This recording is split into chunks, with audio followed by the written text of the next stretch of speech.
السلام علیکم ورحمۃ اللہ وبرکاتہ۔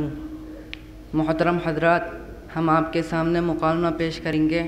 آپ حضرات سے مؤدبانہ گزارش ہے کہ آپ حضرات بغور سماعت فرمائیں گے۔ بھائی ابو بکر، آپ کے کیسے مزاج ہے؟ الحمدللہ اچھے، اور آپ کی دعا ہے۔ میں آپ سے کچھ معلومات کرنا چاہوں گا، کیا آپ اس کا جواب دیں گے؟ جی ہاں، کر لیں، میں ان کے صحیح جواب دینے کی کوشش کروں گا۔ بھائی ابو بکر، حمد کی تعریف سنائیے۔ نظم کے انداز میں اللہ تعالیٰ کی تعریف کرنے کو حمد کہتے ہیں۔ بھائی ابو بکر، نعت کی تعریف سنائیے۔ جن اشعار میں حضور صلی اللہ علیہ وسلم کی تعریف ہو اس کو نعت کہتے ہیں۔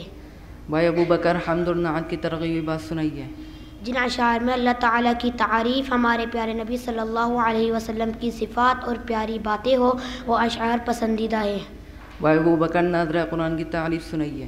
قرآن مجید دیکھ کر پڑھنے کو ناظرہ قرآن کہتے ہیں۔ بھائی ابو بکر، ناظرہ قرآن کی ترغیبی بات سنائیے۔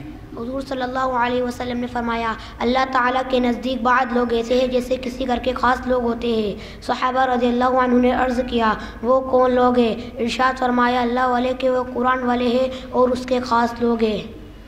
بھائی ابو بکر، حفظ سورہ کی تعریف سنائیے۔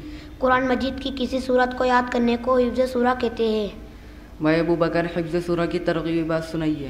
رسول اللہ صلی اللہ علیہ وسلم نے فرمایا، قیامت کے دن صاحب قرآن یعنی حافظ سے کہا جائے گا، قرآن شریف پڑھتا جا اور جنت کے درجوں پر چڑھتا جا اور ٹھہر کر پڑھ، جیسے کہ تو دنیا میں ٹھہر کر پڑھتا تھا، بس تیرا مقام وہی ہوگا جہاں تیری آخری آیت کی تلاوت ختم ہوگی۔ بھائی ابو بکر، دعا سنت کی تعریف سنائیے۔ اللہ تعالیٰ سے مانگنے کو دعا اور ہمارے نبی صلی اللہ علیہ وسلم کے طریقے کو سنت کہتے ہیں۔ بھائی ابو بکر، دعا سنت کی ترغیبی بات سنائیے۔ حضور صلی اللہ علیہ وسلم نے فرمایا، جس نے میری سنت زندہ کی اس نے مجھ سے محبت کی، اور جس نے مجھ سے محبت کی وہ جنت میں میرے ساتھ ہوگا۔